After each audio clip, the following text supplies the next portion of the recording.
We're back, and we have the combination. Hey, everybody, welcome to Movie Talk. Again, for the very first time. My name is Mark Ellis. We've got a whole lot of stories to get to. If you guys missed our first Movie Talk this morning, don't worry, we're going to have a whole Collider news vid on all the latest goings-on between Fox trying to launch new movies, such as the Silver Surfer movie, a Dr. Doom movie, fast-tracking X-Force, Gambit, New Mutants. All of these things are going to be up on Collider video as a standalone news piece. Meanwhile, we welcome back the panel of Classy Clarke Wolfe, John the Outlaw Rocha, and the talking hairdo himself, Mark Riley. I also said talking hairpiece, and I didn't want to start like an internet rumor. That's all real. It's all there. Yeah, they think so, but no, it's real. It's all real, all natural, just like our internet stream. We're going to get right into our first official story, which is something we briefly touched on yesterday, that Mark Hamill may have a role in Guardians of the Galaxy 3, and it might be because of Twitter. That's right. Him and James Gunn went back and forth on Twitter, realizing that they're neighbors, and then James Gunn saying, well, I should probably walk over to Mark Hamill's house and talk to him about a potential role in Guardians of the Galaxy 3. I look at this as like the good that can come out of a Twitter interaction, as opposed to either the very negative things that usually happen on Twitter, or even something like yesterday where we had a DC movie where all of a sudden Joss Whedon's not in there, so who's going to throw their hat in the ring for Batgirl? I thought it was awesome that all of these writers said, hey, I want to write a Batgirl movie. I have credits. Take a look at me. I thought it was a little weird that the DC VP gave her email out to be like, oh yeah, here's my email out to the world. That's where I drew the line with that. It felt a little desperate. This just feels like fun to me. I don't think Mark Hamill is going to have a huge role in Guardians of the Galaxy 3. My question to you, Classy Clarke Wolfe, will we even recognize Mark Hamill in Guardians of the Galaxy 3, or is it going to be some sort of weird alien makeup? I feel like that's a really good question, and for now, I'll say that maybe he'll be in disguise, because look, I think it would be fun for him to get to, as our boss man Mark Fernandez said, be in a similar franchise, and get to do it as a creature, as a character, since we all know and love him so well under as Luke Skywalker, and additionally, I don't know. I feel like what Hamill is able to bring to his voice acting roles when he is not physically on camera is something completely different than him as a physical actor. And so if he was a creation or something like that, maybe we would get a really cool, different kind of performance. Yeah, I mean, you look at somebody like even from the Star Wars universe, like Alan Tudyk or Lupita Nyong'o, because they are doing mocap or they're just straight up doing voiceover style, and it works great. And we still feel that performance in the movie. We still feel that actor or actress that's like, oh yeah, they're lending gravitas to this role. Is that what Mark Hamill's going to do, or is he going to come on? Because the Guardians of the Galaxy's done it both ways. We've had Stallone show up as Sylvester Stallone as one of the Ravagers, and that was cool. Then we also have a blink and you miss it appearance from somebody like Nathan Fillion. Which way are they going to go with Hamill in Guardians 3? I would love it if they went and spun off the Galactic Guardians off him, made him Hollywood, who is Wonder Man in the series, in the comics in Marvel. We've never had Wonder Man cross over to be live action. That'd be awesome. I love Simon Williams. I love that character. And in Galactic Guardians, he's like this grizzled old guy with like a white beard and white hair. It would totally work. Plus, you'd see Mark Hamill. He could work out a little bit and get into some spandex. It would look awesome. And it would go around that vibe of Stallone with Starhawk. I would like that idea of expanding the universe. But I don't hold any kind of expectation this could happen, because James Gunn says this stuff all the time. Oh yeah, I'm going to do a Rocket Raccoon spinoff. Haven't seen it. I'm going to do Vance Astro. No, never mind. I didn't want to do that. Adam Warlock's going to be in Guardian 3. Well, maybe not. So with James Gunn, I take it with a grain of salt. We'll see if it happens. And I respect that because he likes to go where the script takes him. But I hope he can find a way to put Mark Hamill in there. And I'd love to spin him off as Hollywood Galactic Guardians. That's my ace. Mark Hamill and James Gunn, two of my favorite follows on Twitter, Riley, because they are very active. They'll go from a variety of topics, from the silly jokes to actually talking about upcoming movies that they're excited about, to they'll get political, they'll get social. They're very active out there. Is that why we're seeing this, or do you think that James Gunn actually has a great role that Mark Hamill can do the best? I think it's lightning in a bottle, and he's working on this script, and all of a sudden somebody hit that right timing and went, put Mark Hamill in, and James Gunn went, that might work. I would love this just if it maybe it was like everybody's kind of mentioned it was an alien, it's a voice, maybe it's Mark Hamill just kind of walking by or something like that. No, it's not going to be Luke Skywalker, and the Guardians are not going to walk into the cantina and see Luke Skywalker. But could it be some sort of reference to Luke Skywalker? It may be, but I did get a couple of those tweets like, huh? It could be. And I'm like, no, it's not going to be that.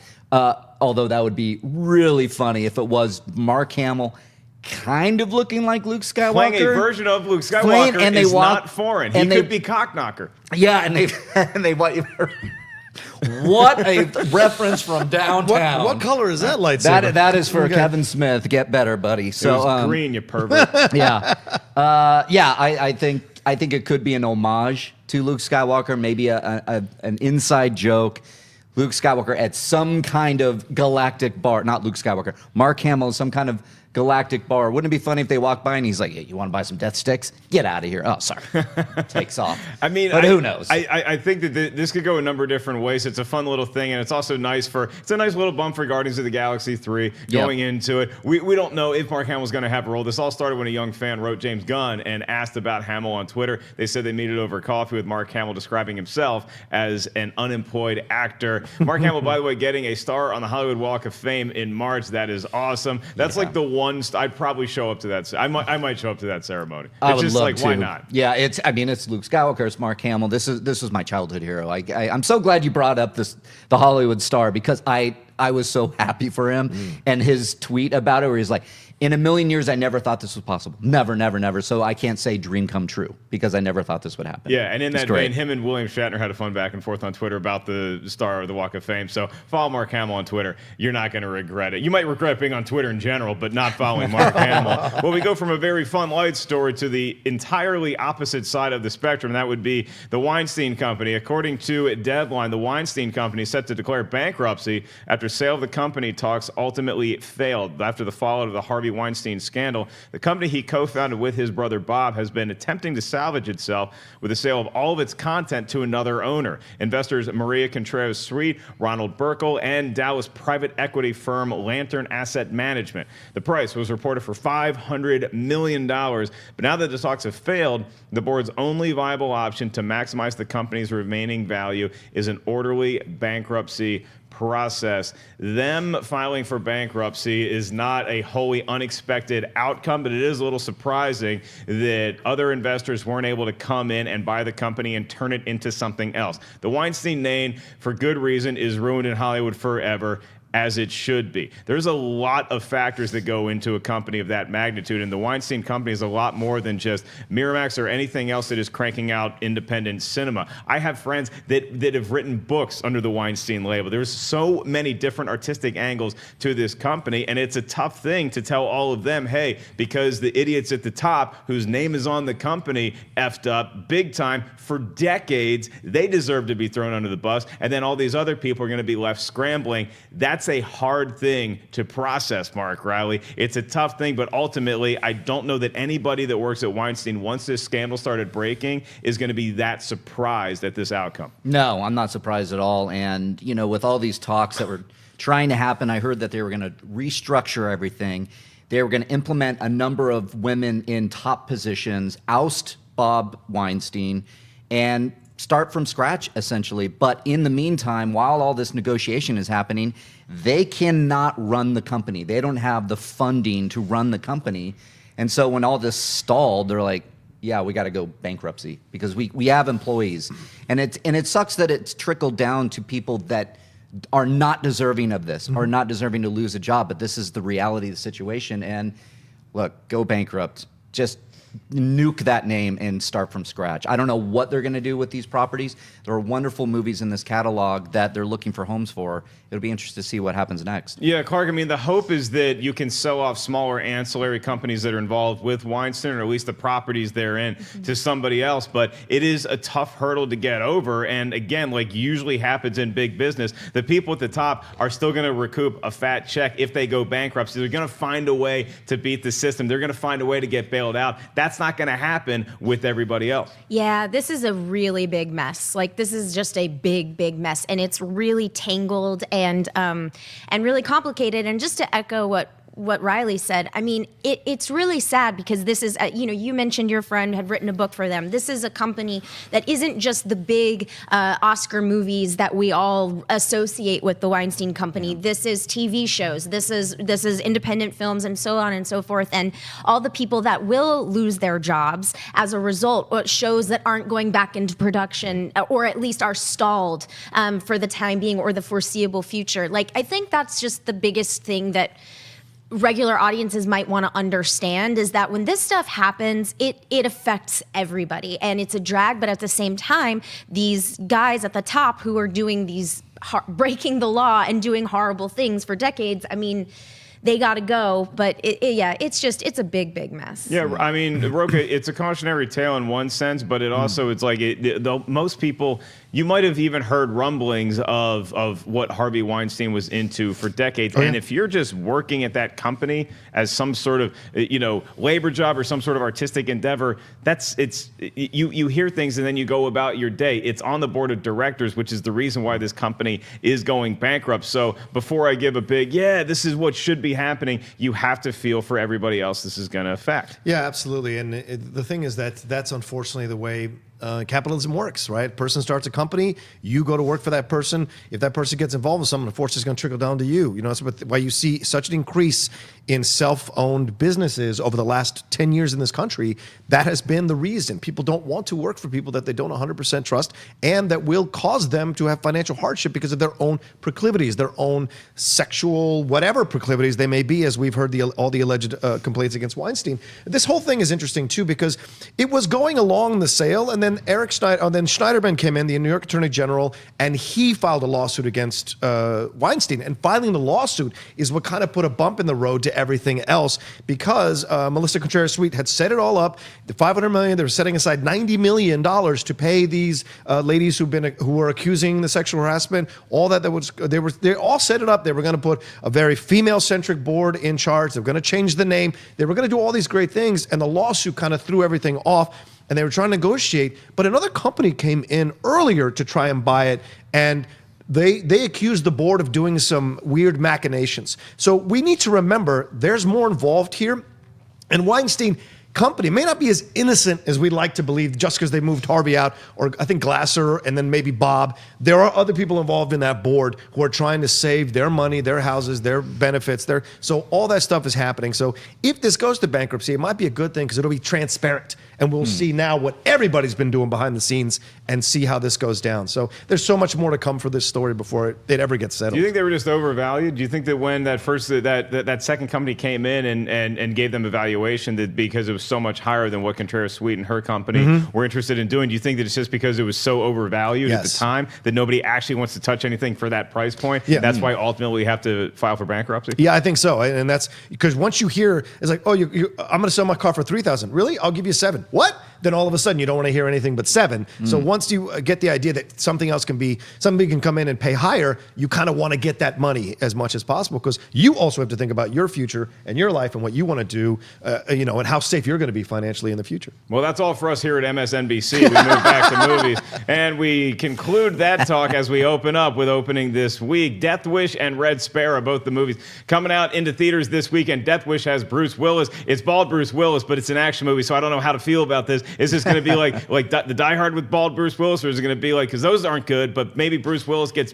so mad, and he grows hair by the end of the movie, and then we get the good first 3 Die Hards again? I am cautiously optimistic about this because it's Bruce Willis in an action movie, and damn it, maybe he commits one more time. Red Sparrow, on the other hand, is something that I've heard really good things about. I heard Jennifer Lawrence gives a knockout performance, that Joel Edgerton is in this as well. It's got like a La Femme Nikita, Black Widow kind of vibe about it. It feels like Atomic Blonde from watching the trailer. Is there more at play with this movie? Is it worth seeing, John Rocha? It is more of a spy film, less Atomic Blonde, more like the old school 70s spy thrillers. And so you enjoy that and it's a 2-hour and 20-minute film. It's not a short film. Jennifer Lawrence is great. She's always does her thing.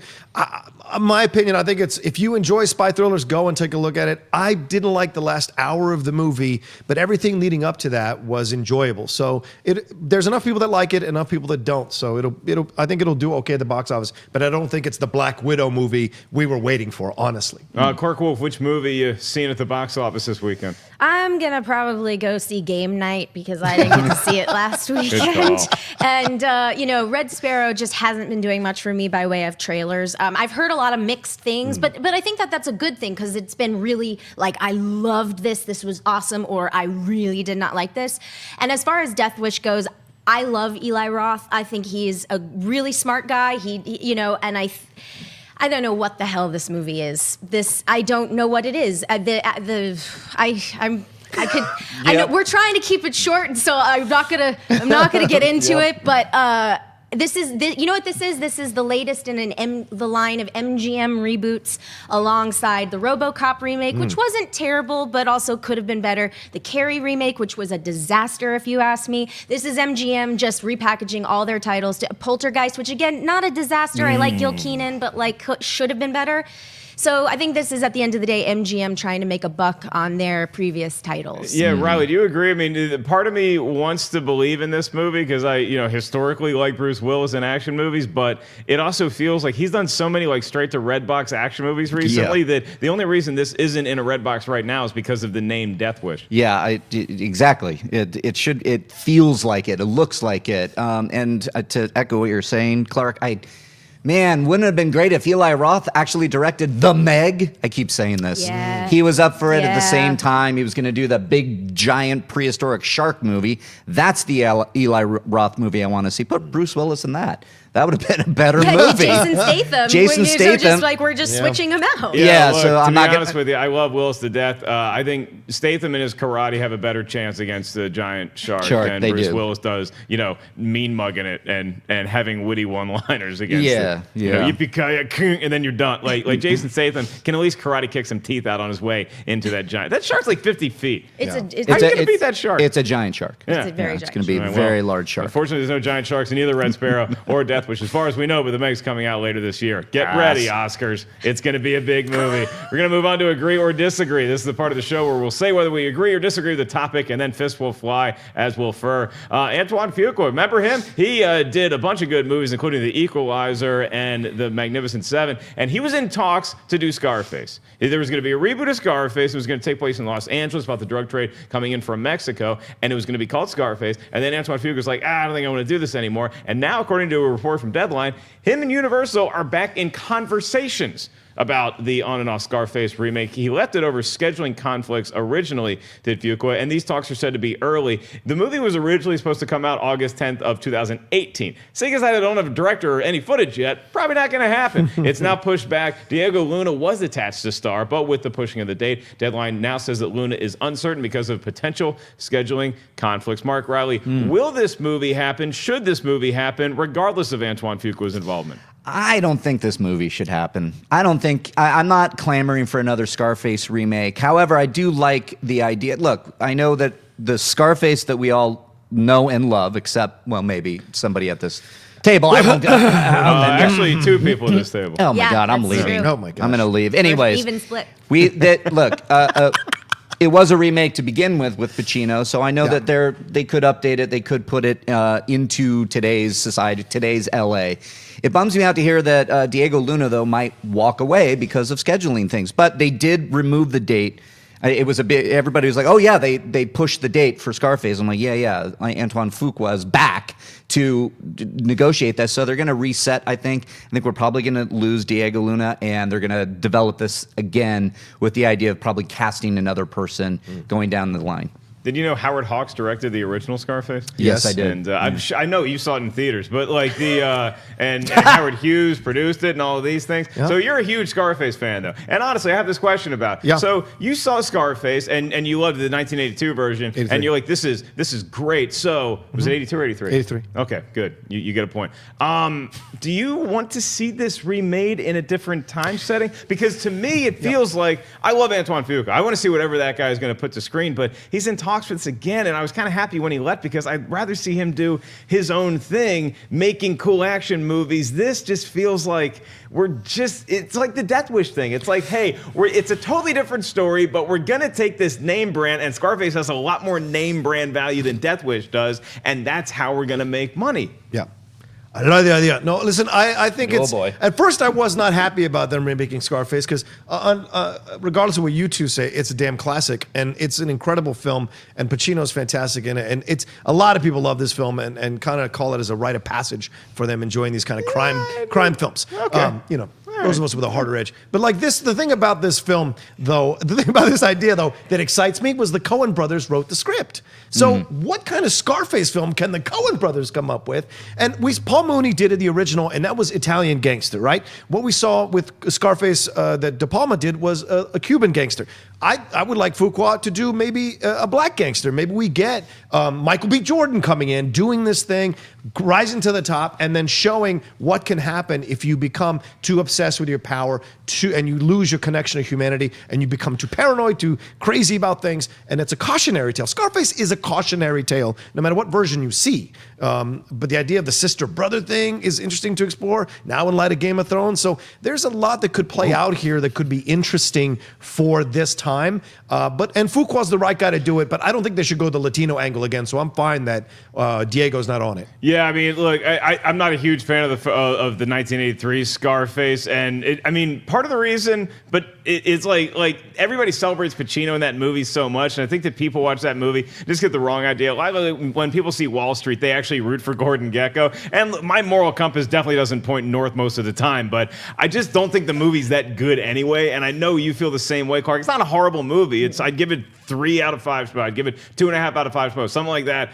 But if you're remaking it and Antoine Fuqua's involved, I'm interested. David Ayer writes it. I'm interested. It just feels weird calling it Scarface. Why not do something original? Yeah, I agree. And I mean, I think that if you wanted to do something, we're all into world building now anyway. So like, why can't we just find a connection or something like that so that it's part of the bigger Scarface universe, if I actually have to say that, which is fine. Which is fine. Look, and by the way, I understand why people love De Palma's Scarface. I get it. It's flashy and sexy and big and loud. I totally understand. I do agree, though. I just don't think it's that good of a movie. I think everybody's acting their faces off, of course, but like, I don't think it's that great of a movie. However, if I'm a studio, I understand why we want to remake it or reboot it. And so I love your idea, Rocha, of sort of taking that morality tale or what happens, that Shakespearean tragedy almost of what happens when power goes to your head, and doing it with maybe like an African-American lead or something of that nature. But at the end of the day, I don't need this movie. I mean, I don't like the De Palma version anyway, so I'm all set. But I think we all kind of agree that, like, why does it have to be called Scarface? Right. Like, it doesn't, Riley Rocha, big fans. I would like to personally thank Clarke Wolfe for coming up with the name of my biography, Big, Flashy, Sexy, Loud, the Mark Ellis story. Extremely loud and incredibly flashy. Speaking of big, flashy, sexy, and loud, Michael Bay does some of those things, and apparently he might be producing the new Dora the Explorer movie. Let's talk about this. Paramount Pictures announced the official date for their upcoming Dora the Explorer live action film. Yes, I said live action, kiddies. It is now set for release on August 2nd, 2019. Now, THR previously revealed that Neighbors and the Muppets writer Nicholas Stoller would be tackling the script duties, and it's been revealed that Muppets director James Bobbin has signed on to helm this movie. The film will be produced by Michael Bay's production company, Platinum Dunes, along with Andrew Form and Brad Fuller.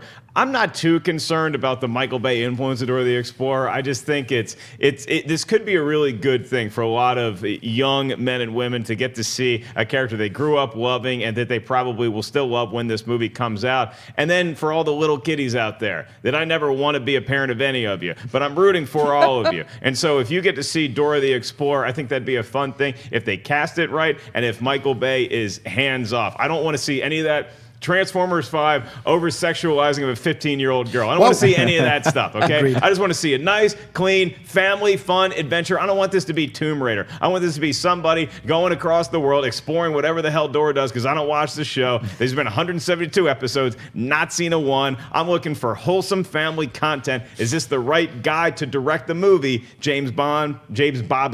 James Bond. James Bond. Brought to you by. Yes, it is the right person to direct the movie. Also, fun fact, I don't know if I'm allowed to say this, but I'm going to do it anyway. I saw Tomb Raider and I loved it. Whoa. And you guys know, if you saw me last Hot week, take. you saw me last week and I was like, no, thank you. So to your point though, I think that it's a movie. Tomb Raider is a movie that little girls could really get into, and grown-ups will enjoy too. Don't get weird. But that said, Dora, I hope that Dora sort of follows in those footsteps. In that it could be a fun adventure starring a smart, cool girl and her friends, and they do cool things. And as far as the writer and director combination, going after the sensibility of those last couple of Muppets movies, really smart. Like, really smart. Nick Stoller, I think, has a great track record. I am a huge fan of his. And those guys make, when they team up, they make movies that children can enjoy but have a wink and a nod so that older audiences can enjoy them too. So I wouldn't get distracted by the Michael Bay of it all, because at the end of the day, he has a production company, and production companies make movies all the time that he's not directly involved with, or that the person at the top might not be directly involved with. So I think that this is a great It combination. does have to be heartbreaking news for somebody like John Rocha, who's a huge fan of Michael Bay's Transformers franchise. What does this movie do Ew. for you? Anything? Oh, stop it. No, I don't think this is a film that's going to be having John Rocha in the seats to go see it. But that being said, I like Clark's idea of it being very empowering and uplifting. And Dora is not an idiot. She's a person who explores these things, figures stuff out. If you saw that College Humor one with Ariel Winter, that's brilliant. It gives you a vibe of what you can do playing around with it. And according to the script details, she's moving into the city with her sister or cousin or something. And so now we've got her in the city. What does that mean? So there's a lot of hilarious fish out of water stuff that could happen, but I think it'll still have a sweetheart and endearing stuff. And yes, Michael Bay's just producing through Platinum Dunes. It isn't just Michael Bay sitting on set going, no, put her in tighter pants. No, there's not going to be none of that. It's going to be more like just that kind of thing. And it could be a good franchise and funny. Plus, she's a Latina lead. So I'm 1,000% behind this. I love this idea. And if they cast it right, it could be really good. I don't want Harriet the Spy, no offense. I want something a little higher in terms of production value and script and performances. Right, so Latina lead, which is echoing my point, though. You got to cast this thing right. Mark Riley, do you think at the end we'll get a post-credits scene featuring Go Diego Go?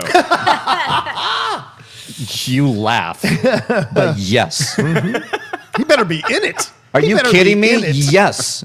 Like, if we've learned anything from today's movie world, yes, they're probably going to set up a shared universe in this.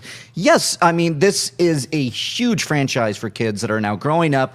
Not only are you going to have kids that are into it now, you have the kids that have grown up on Dora. They're going to go, it's very smart, and I got to hand it to Platinum Dunes for actually going out and getting the right people. Bauman and Stoller, perfect for this. You mentioned the Muppets. I loved the Muppets by Bauman. I loved that movie. I thought it was great. It sucks that the franchise kind of died after the sequel, but it's great to see that they're coming in. They're going to put their sensibilities to that, make it fun, make it funny.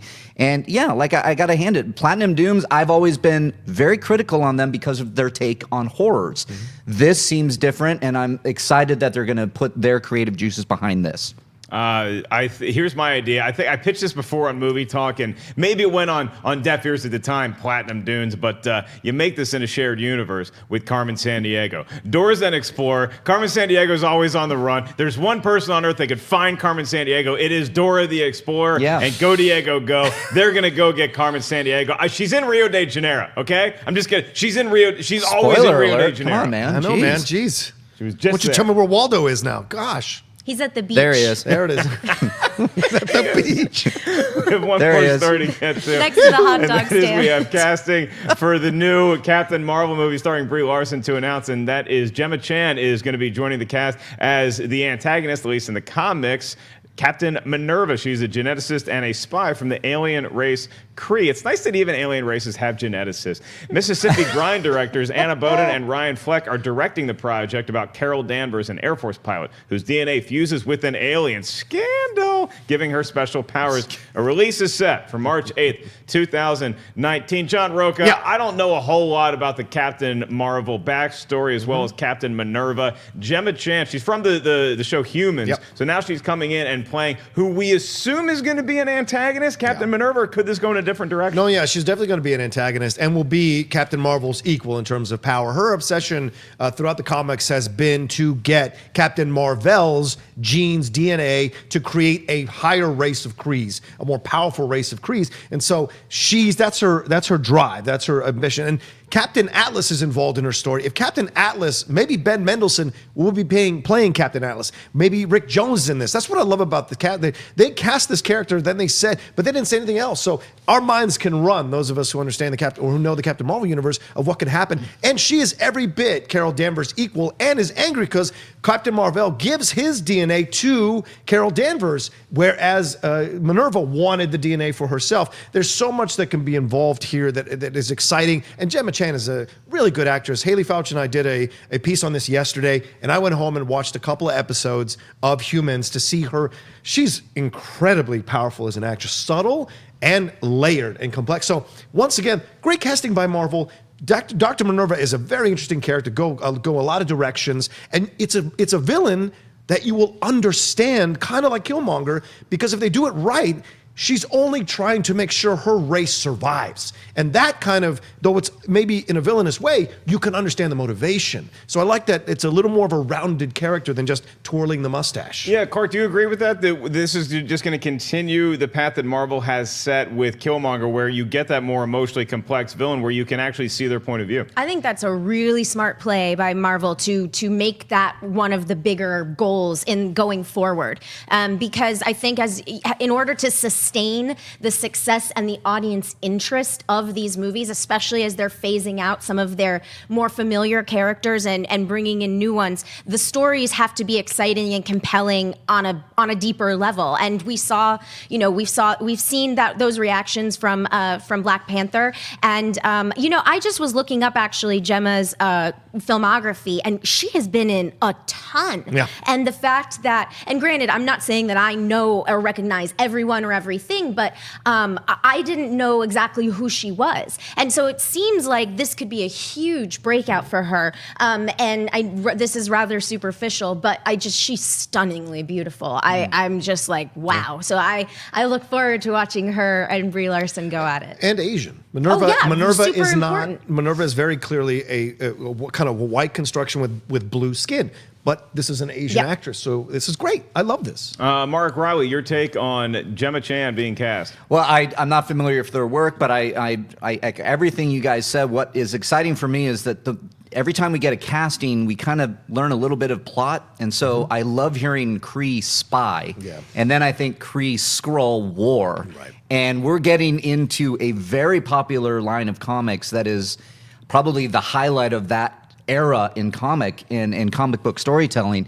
And I love that we're gonna scratch that surface now. So it's opening up where Captain Marvel might be. If we're gonna go to the comics, and I know she was gone in the alternate dimension for a while, and that could be why it's a prequel, and then she might come back to help our Avengers in Part 4.